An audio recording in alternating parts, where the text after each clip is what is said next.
Your big questions answered. New Demon Hunter spec, the tiny zone is insane, and choices. 11.2 questions answered. What's the tiny zone? I'm completely out on this one. I didn't even know there was a tiny zone. Let's see what this video is all about from Taliesin and Evitel.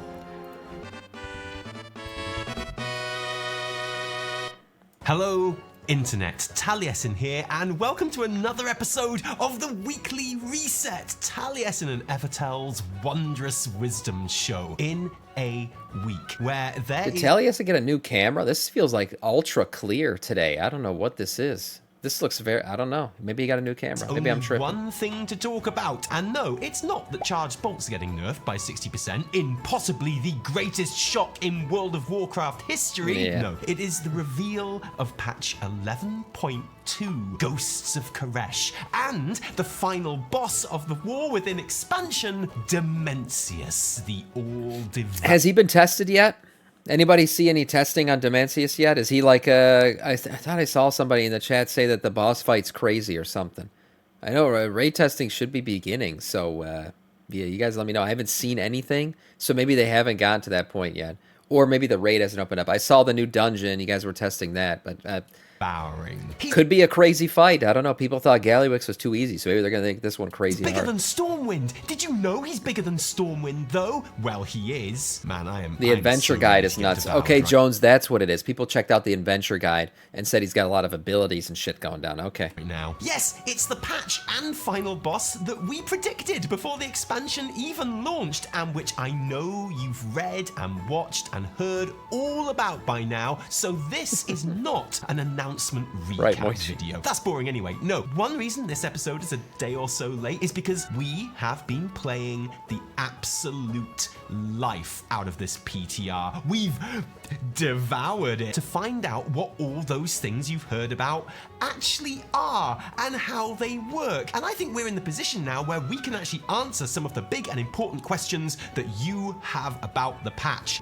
These questions to be exact, and don't worry, because story-wise, this is going to be a completely spoiler-free zone. No spoiler bots of any description needed this episode. You are safe. So good. Here are the answers to some of the biggest questions about patch 11.1.2, Ghosts of Karesh. Is the new dungeon set after the raid? Ooh, that's a good question, yeah. Interviews have suggested that the new dungeon, Ecodome Aldari, is indeed set after the events of the Manaforge Omega raid. And I know what you're thinking. You're thinking, wow, Tally, Manaforce Omega is like the most Final Fantasy-ass sounding name I've ever heard in WoW, and you're right, it is. But you're probably also thinking, well, hang on a minute, Tally. The dungeon launches on day one of This is what I'm not understanding. The raid and siege. Maybe he's going to answer it, but I just feel like this is going to be very confusing to people, because we're all going to go into the dungeon before we go into the raid, and we're all going to complete the dungeon multiple times before we ever probably kill Dimensius, unless you're talking about LFR or story mode difficulty or something. So and LFR is not even going to open right away. So I don't understand how this is going to work without being confusing, but he might answer it right now. I should let him talk. 2 opens the week after. Doesn't that mean that playing through the dungeon will totally ruin the ending of the raid and therefore basically the expansion? Didn't you tell me this was going to be a spoiler-free zone, Tally? That's a valid concern. One that I also shared when I heard that interview, and so it was with great excitement and trepidation that I blagged my way into a dungeon group on the PTR to see for myself if indeed that would be the case. And in hindsight, it might not be too surprising that actually, no, Ecodome Aldani does not in fact ruin the ending of the raid. Locust Walker doesn't pop up halfway through and say, wow, what an amazing fight against Dimensius that was. I can't believe Valeria sacrificed herself to save us all, and we have a third Demon Hunter spec now. But that doesn't mean that there aren't some very interesting threads in that dungeon, though. For a start, you might think from the presentation that Ecodome Aldani is set in one of the ecodomes around Karesh. Classic multi-use recycling content, like Operation Floodgate, basically 50% of the dungeons in Dragonflight, and, well, Tazavesh now too. But actually no, Aldani is not part of the playable Karesh zone, repurposed as the boss instance, taking place instead on a completely new landmass, which I feel should definitely be visible from the playable Karesh zone, but isn't. Anyway, it's the site of the Sacred Temple of the Oracles, a faction of Kareshi who, before the Great Devouring turned everyone into ethereals, worshipped the World Soul and were oath-sworn to obey the Nexus King. We have some cool story with the Oracles in the campaign. So these are like almost like religious leaders and stuff. That's where they were located. Okay. Interesting. Quest, which I won't spoil, obviously, but basically, Venari built this ecodome on the site of their ancient and sacred temple, which is why they're a bit pissed off and want to destroy it. So the dungeon doesn't spoil any of the events of the raid because it's essentially completely disconnected from it. It's a whole different narrative arc getting concluded here. And trust me, I tried, okay? The poor people that had to run that dungeon with me did not have a good time. I stopped every 5 seconds to look around for any clues or hints as to what might happen in Manaforge Omega. I even carefully studied the Broken Planet skybox for any changes or anything, but there was nothing except at the very end of the dungeon, which didn't help me work out the raid ending, but was very unexpected and cool. I've already said too much. Is the zone a bit small? How does Karesh compare to other final this is an patch interesting zones? question. You might think that's a silly thing to ask, really, since each new patch zone... No, size matters. You know, we want to know. I didn't enjoy the, what was it, that aisle where we got the Circe's anal ring or circlet or whatever it was. It was too small. The zone felt just very stacked up and tiny. So I hope that there's a decent size up to this zone. Now, that was a point... Was it a 0.5 patch zone? So I would expect this one to be much bigger as a full-on new season zone. Should be judged on its own merits and on a case-by-case basis. We should ask, is the zone right for the story it is trying to tell, rather than, is it big though? It's not the size that counts, it's what you do with it. Something that I tell Tally all the time, but this time, I really mean it. But that, how big is the zone? It's much smaller than Argus and Legion, the patch that it undoubtedly shares the most with thematically. Soul So Breezy put out a side-by-side showing that it's considerably smaller than the Emerald Dream Zone in Dragonflight 2. And on top of the entire zone footprint being smaller, don't forget about a third of the entire zone is like literally space. The empty void in between the ruined islands that make up the playable area. And honestly, I wouldn't blame you if you were panicking right now about our new itty-bitty tiny new final patch zone, of which a not insignificant portion is a recycled dungeon city. But don't forget, I've actually played the shit out of I guess it does matter. Yeah, Zareth Mortis small. I don't know. How this does look small, though. But, to be fair, though, while we look back at Legion and say Argus probably one of the best patch additions in the history of the game, it was big, but it had a lot of dead space. Like there was just a lot of like flowing fell rivers and stuff that you would just run over or jump over. There was a lot of that over there, but the zone felt great. It was a cool zone. So if this zone is, I guess, well done, it looks like it's hyper detailed, well done. The mobs and everything are laid out. It tells a good story. Then we'll probably like it. But we'll see. We're going to be spending a lot of time here, so I hope it's not. It doesn't feel like a little like I don't know, claustrophobic or something. Like it's that tiny. of this PTR now. Undermine? Yeah, I'm done with Undermine. I don't like to spend time in Undermine anymore. That zone felt claustrophobic. You want to talk about claustrophobic? Like it's cool. Aesthetically, it's freaking amazing. They nailed it. The Goblin City is exactly what I expected it to be. Maybe a little bit smaller than I thought it would be, but it is perfect. It's so detailed, so cool. But getting around and Undermine and the car and all that shit, I'm done with it, I think. Yeah. Now, so hear me out. It feels plenty big. The ruins of Karesh might be physically less than the Emerald Dream, but it's such a desolate... Oh, the mall was one of the worst things ever, but you also couldn't mount there. It was just stupid. The mall was dumb. Arid and hopeless feeling use of negative space that it absolutely captures. The mall what is better it's than going Undermine? for. Oh my god. This feels like a ruined world. Horrible People have take. called this a void patch, and like we fight a void lord, you know, so I get it, but honestly, it feels way more like an arcane dune than anything else. It's a forbidding desert landscape with areas of void ice caused by, I shit you not, void meteors that keep smashing into it, all played out under the genuinely oppressive shadow of the swirly destroyed planet, with relieving patches of luscious green life in the ecodomes. It's not a high-functioning homeworld of a galactic army like Legion. What it actually feels like is the most empty and desolate parts of Outland, which I'm guessing is exactly what they were going for. Probably. It's lonely feeling in the way Hellfire Peninsula or Netherstorm was. Honestly, I don't think there's anything in WoW that feels like Karesh, and its size works perfectly for it from what I've played. Plus, I don't think we've talked quite enough about how stunning that backdrop is. It looks I cool. played loads of PTR one day and then didn't log in for a day, and then when I came back, it blew my mind all over again. To get all mid-2000s for a second, it feels epic. And that's exactly what you want from an expansion climax. Is there a new Demon Hunter third spec? Yeah, before she answers that, the skybox does look cool. A good skybox can make or break a zone. It really can. I mean, Hellfire Peninsula, I'll never forget it. Maybe because it was like the first real animated skybox, but walking through that portal and looking up at the sky always just was like such a mind-blowing moment. I'll never forget that. Yeah, so a cool skybox can make the zone cooler for sure. Oh man, you know we had to talk about this. And yeah, we're doing it before we talk about Reshi Wraps or phase diving or anything else. WoWhead released an article on the possible third Demon Hunter spec within literally minutes This will be popular. of the patch announcement. Belilar put out a video which, if it was also somehow telling Blizz that we need to talk, would be the most Belilar video ever made. Is there going to be a new third Demon Hunter spec introduced in 11.2? What is the evidence? I'm not going to lie to you on this, fam. There's not much. But what we have is fairly compelling, for sure. So with no bombast, no exaggeration, here is literally everything that has sparked this conversation. Exhibit 1. One of the bosses in the Manaforge Omega is a voidy demon hunter. Like a demon hunter, but voidy.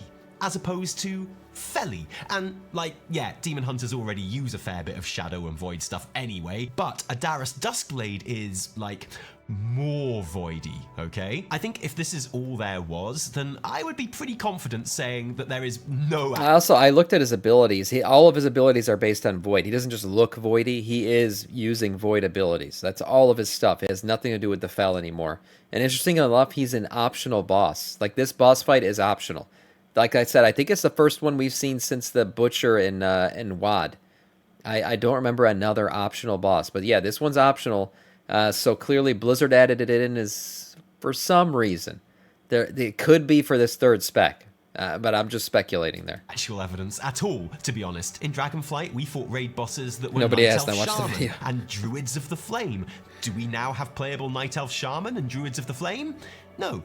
We don't. A unique thing... Some speculation is that you need a Demon Hunter to summon it. That's why it's optional. That would be interesting. You need a Demon Hunter in your raid to summon it. Existing as a raid boss does not mean that we will get it as a playable class or spec, unfortunately. But the thing is, this is not all there is. Exhibit 2. One of the side quests in Karesh is a common cause where you team up with Leona Darkstrider to help Adaris Duskblade, the boss, become the voidy shadow demon hunter that we then fight in raid. And the setup for this is super interesting. The Void Elf, Leona, and Adaris have agreed to basically teach each other's power. She'll teach him void stuff, he'll teach her demon hunter stuff. Yeah, I know, I'm thinking it too, give me a minute. And it doesn't really work out too well for either of them in the end, but that is not the point. Yeah, the he point falls to is the void, that clearly. Blizz have taken the trouble to put in a substantial quest line about how a demon hunter becomes all voidy. And yes, it's true, it seems like we're probably going to kill the one existing shadow demon hunter in the raid, at which point there will be canonically no shadow demon hunters again. But Blizz have announced that that particular raid boss is completely optional, or at least as optional as a boss that drops tier can be. What I'm saying is you don't technically have to kill Adoras to complete this raid, so canonically he could survive. Or even wilder, perhaps defeating him in that casual, I don't even care about the tier gear, it's just about the challenge way, could perhaps be part of the unlock requirements for actually playing as the third Demon Hunter spec. That is kind of wild speculation, granted, Interesting. and I don't blame you if you are unconvinced. So may I introduce you to Exhibit 3, the data mined void-themed metamorphosis model, which is all purple though, and the Yeah, my one thing about this, and people got all in a bun. Their balls were flying everywhere. We had a bunch of excrements being shot all over the place when this got data mined. And my thing was, well, what if this is just the Demon Hunter in the fight becoming this form, taking on as what's it called, this form? Like, I think this could just be part of the boss fight. And just that was going into metamorphosis, exactly. Like, maybe that's the final phase of the fight, he goes into metamorphosis. And that's it. That's where this starts and ends. Could be. I don't know. People got excited. voidy themed metamorphosis icon to go with it. And yes, it's true, these could be from the raid fight, which is coming up in 11.2 against Adaris Duskblade, who is a voidy shadow demon hunter and therefore logically would have these abilities, but also they could totally be for players too, right? I can tell you are still unconvinced, so let me blow your mind with Exhibit 4. There is no Exhibit 4, that's all we've got. But are you not entertained? I mean, convinced? Now, here's the thing. I don't really think there's much evidence for the supposed Demon Hunter spec, honestly, but I do kind of think there might be one coming, because actually the most convincing evidence for me is just how much people like Wowhead and Bell are talking about it with seemingly so little evidence. Like, they seem incredibly convinced. I mean, I only looked at the... I think one thing about it is Demon Hunters have 2 specs right now. So everybody's waiting for that 3rd spec because we had the ground laid for such a thing to happen with the Drakthir, right? We had augmentation added during an expansion. It was a spec that came in out of nowhere, and that gave them their 3rd spec. So everyone's like, Demon Hunters are going to get a 3rd spec eventually. So the slightest hint at any form of Demon Hunter showing up, a new form of Demon Hunter showing up, is going to spur on people to go nuts. And who knows, maybe the fan base goes so crazy, they foam at the mouth so much that Blizzard decides to actually do this. If it wasn't something they'd already decided, maybe they decided to do it. But it could be something that waits till the end of the expansion. Because adding a spec mid-expansion, it's tough with the new season and the tier sets and everything else to kind of balance it all out properly. So maybe it becomes something that gets added on at the very end. The thumbnail of Bell's vid, but...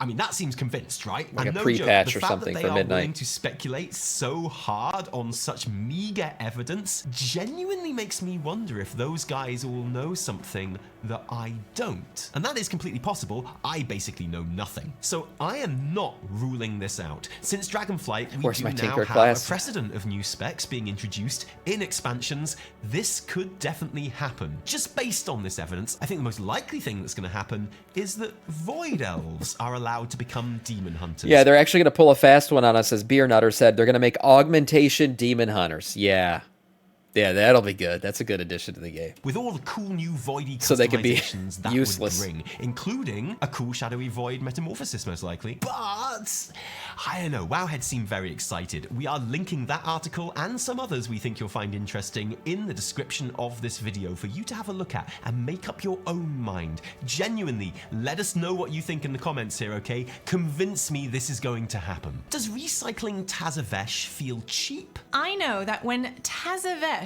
was revealed as the new Dalaran, i.e. a traveling city that plonks itself in the center of the action and works as a player hub that Blizz doesn't have. Does it feel cheap? I mean, it's a good tactic on Blizzard's part to reuse some old assets, right, in a new way. But I don't feel like it's just a recycle. They have to redo a lot of this. There's a lot of mechanics they're redoing, a lot of bosses they're redoing, a lot of spell effects and shit, or not spell effects, but spells being cast, because it's got to fit in with the new season style, which is an easier style of running dungeons. So there's a lot of work that went into this. Also, they're creating a +10 mega mini raid version of this. So they put in some work, and I think Tazavesh was a great piece of content that's probably lost on a lot of people because it was in Shadowlands. So a lot of people never did it. So I think it's fine. I'm fine with this coming back. I like Tazavesh. have to bother making because they already made it for a different expansion a few years ago. I felt a twinge of not disappointment so much as deep And it builds in the story of the suspicion brokers. Yeah, that it makes Blizz sense were in the being lore. super lazy and fobbing us off with recycled content made to look like new stuff. Like, oh yeah, here's some rocks and the player hub equivalent of Horrific Visions. See you guys in midnight. I'm pretty sure a few of you had that feeling too. And I can only speak for myself here, okay? And I'm also only speaking for the hub city and not the dungeon, but I actually really like it. It works because we never got an uninstanced version of Karesh before. It was an incredibly rich and detailed environment full of weirdly unique assets that Right. Blizz literally told you to dash through as quickly as possible without taking any of it in to time your Shadowlands Season 3 Mythic Plus. I believe that it was supposed to be a hub city in Shadowlands. It was supposed to be something that eventually became our hub city, and it never happened. For whatever reason, Shadowlands development fell off. You could say it was COVID. Whatever it was, we never got it. So this is cool. It feels like maybe they finished something that they had started in Shadowlands. Plusky. So to have this big city actually be a big city is actually really cool. And they utilize it well too, with lots of questing and daily and weekly pickups and portals. There are portals to every War Within delve in Karesh Oh. now, which is pretty awesome. I think people will What? feel at home here, especially once they unlock the new When did this happen? When did portals to every delve? Did I miss this feature? That's pretty awesome. Sam, you didn't learn about this yet? Maybe I did. Maybe I read it and I just completely didn't think about it. But portal, this is great. A portal room for delves. Yeah, because one of the things right now about delves is just getting to them. That's the thing about it. I wonder if you'll be able to look at your map, probably see which one is overcharged or whatever, and then just go to it. This is good. Now overcharged shit might end by season 2, but yeah. Still cool. Fresh now, which is pretty awesome. I think people will feel at home here. They can make delves especially everywhere once now. they Yeah, unlock true. The new Warband camp screen set in the Veiled Market, which we know is there, but which we don't have an image for yet.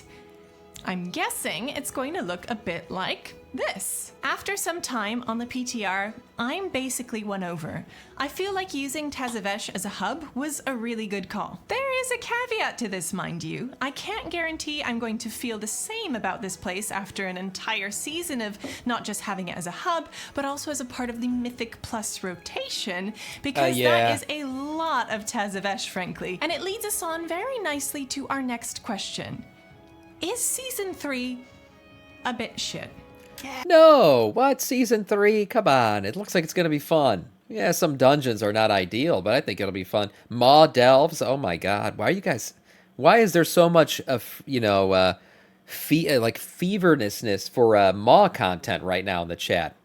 Why do you guys want to send us back there? That place was fucking horrible. That was some of the most depressing shit. Sometimes they say art imitates life. The fucking COVID going on, all this shit going on, people losing their jobs left and right, all this bad shit happening, and then you log into WoW and the entire game is just grayed out. It's all grayscale bullshit and spiky dildos everywhere. That was depressing, man. I never want to go back to that place. Yeah, looks a bit shit, doesn't it? Okay, look, I'm sorry. I'm no Mythic Plus expert, okay? I am 3,300 rating on my main, Holy which crap. puts me in, the 98th percentile of Mythic Plus players worldwide. But I'm not afraid to admit, I don't understand what's going on half the time. I've spent the last 13 years specifically playing a class that doesn't have an interrupt, so I don't have to bother with all that shit, okay? Quasi is going to tell you whether this is a really good Mythic Plus dungeon pool, but you asked me my opinion. And when I say you, I mean pretend you that I made up to ask the question for this video, so I'm going to answer. I look at the Season 3 Mythic Plus pool, and I don't feel disappointment. I feel literal rage. I think we were all expecting the Tazavesh half of the Tazavesh Mega Dungeon. Yeah. That makes sense for the themes of the patch. But both parts? We have to do the timey-wimey half for the third time too? Why? Seat of the Triumvirate was right there, Blizz. A cool Legion dungeon all about Alleria and Locust Walker and the Ethereals, which True. was a Mythic Plus dungeon in Legion, but has never made a repeat appearance since. And instead, you're giving us both parts of Karesh? Again? And another Shadowlands dungeon? Look, I know I get a bit over the top about my Shadowlands despair, but come on, seriously, when you played through the new lore walking quests last week and they sent you to Oribos, tell me that you were absolutely fine with that. You can't, can you? Because when those quests sent you to Oribos, that place made you feel a little bit sad in a way you couldn't explain, didn't it?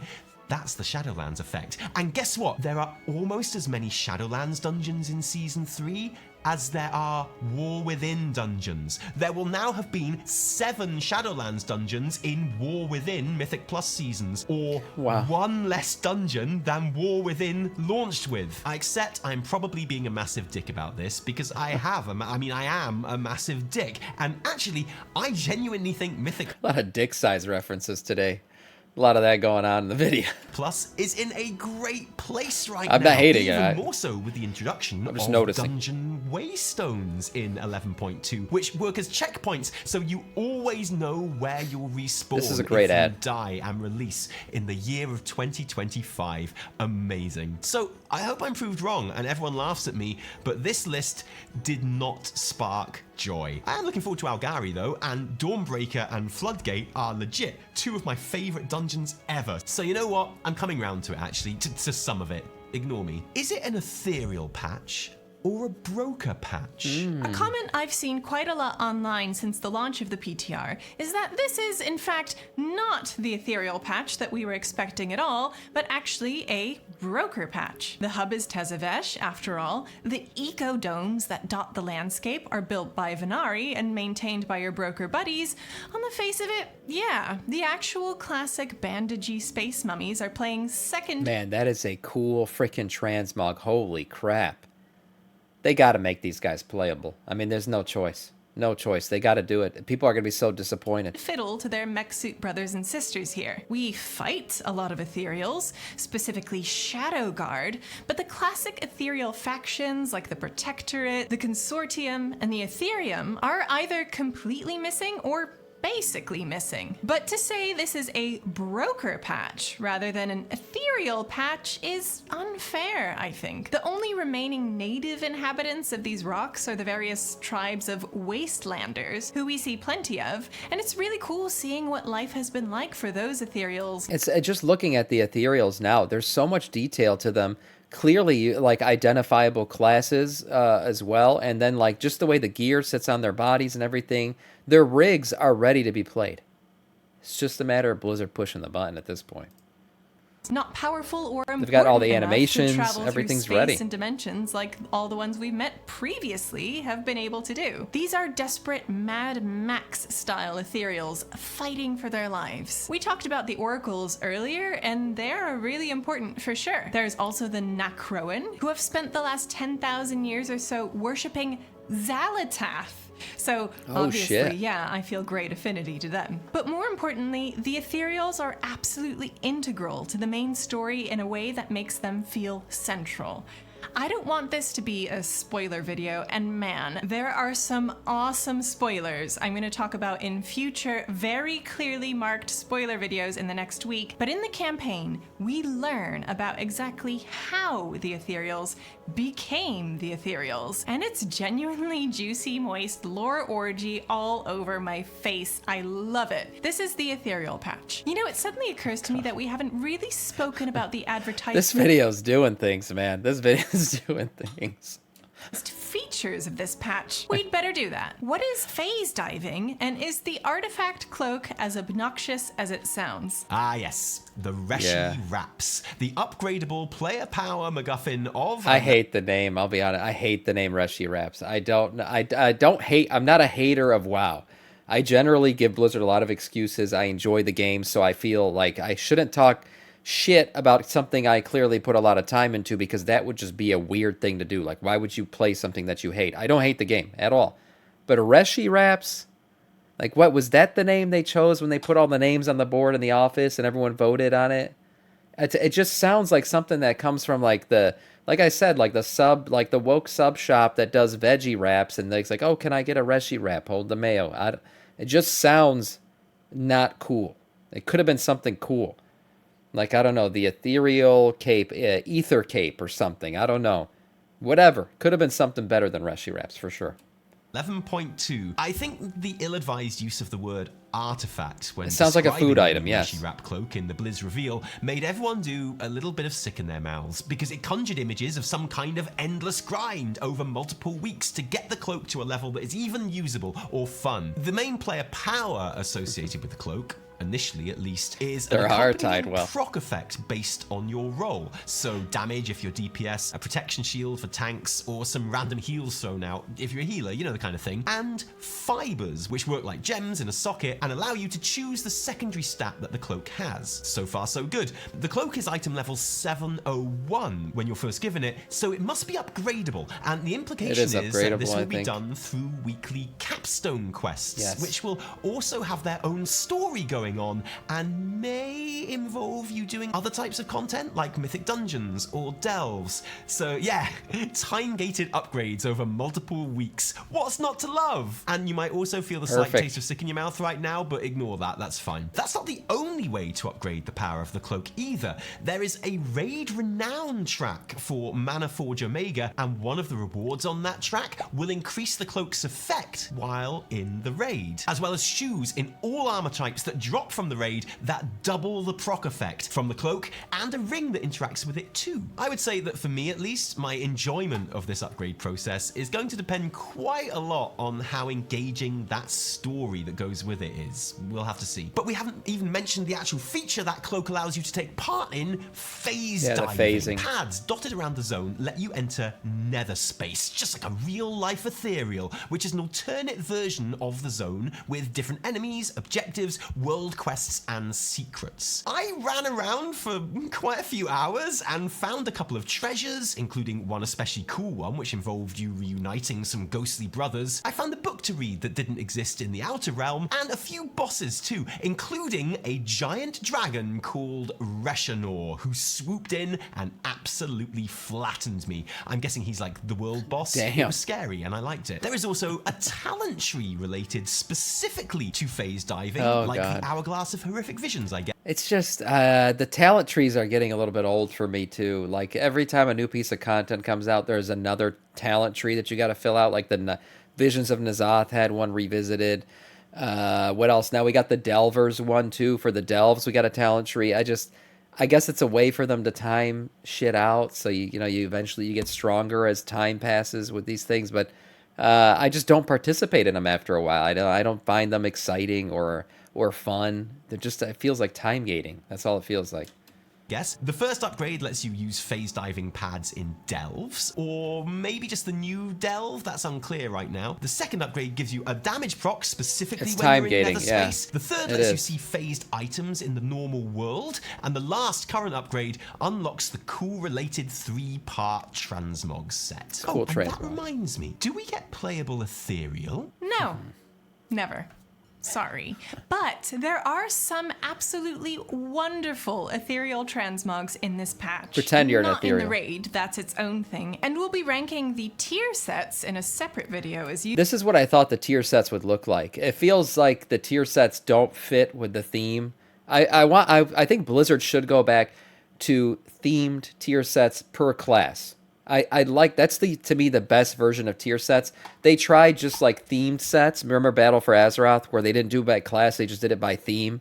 And then they tried class themes, just class sets that aren't fitting the themes right now. I think they need to balance the two out and create class themed tier sets. So like what a Death Knight, what an Ethereal Death Knight would look like. Like that's what I want to see for the Death Knight set.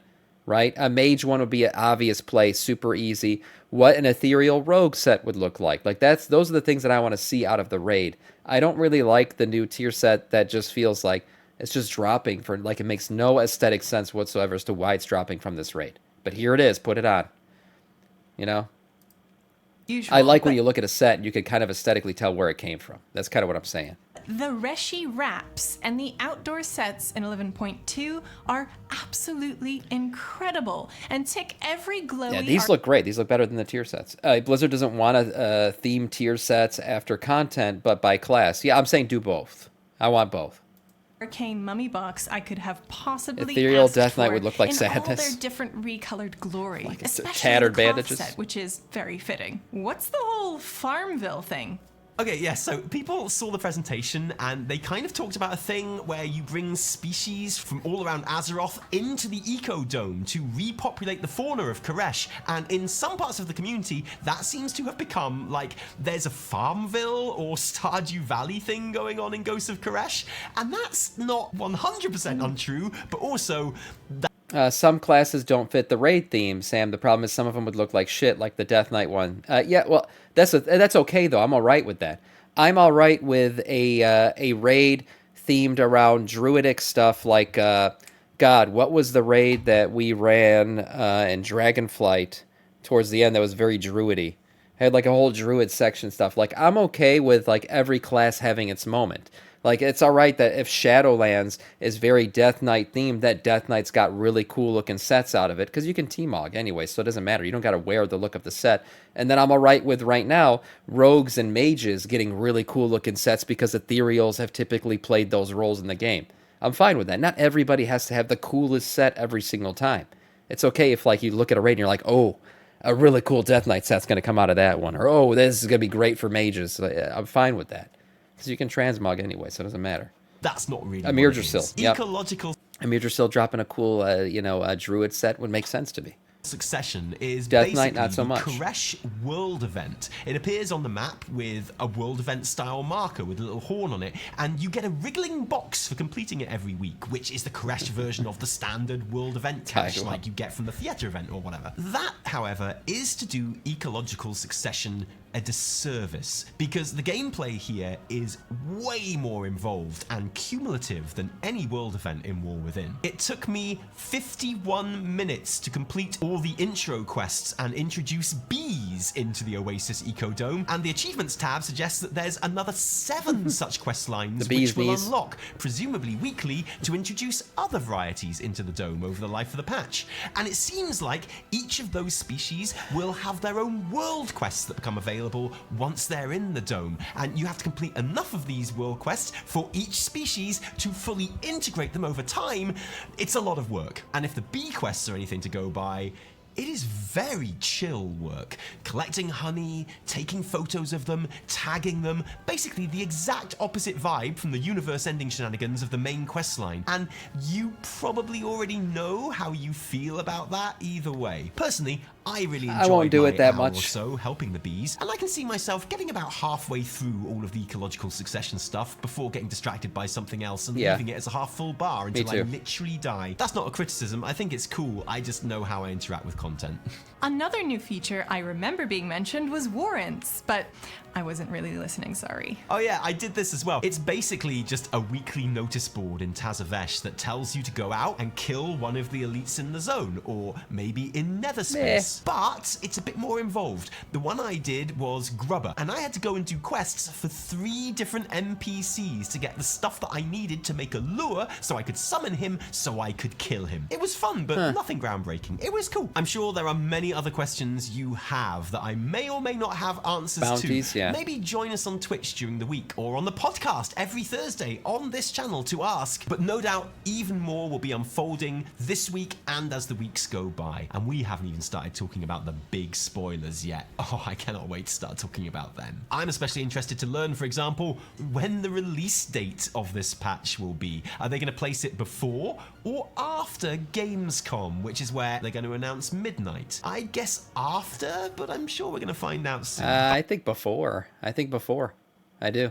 Oh, it's an exciting time. I love this part of the PCR, so thank you for joining us today. If you like this video, don't thank us, thank our patrons who give their actual real-life money to make all of our work happen. And patrons, seriously, thank you, because without you, there would be a whole lot less Taliesin and Evertel. If you didn't like it, downvote the shit out of it. Remember, my name is Bellular, and we need to talk.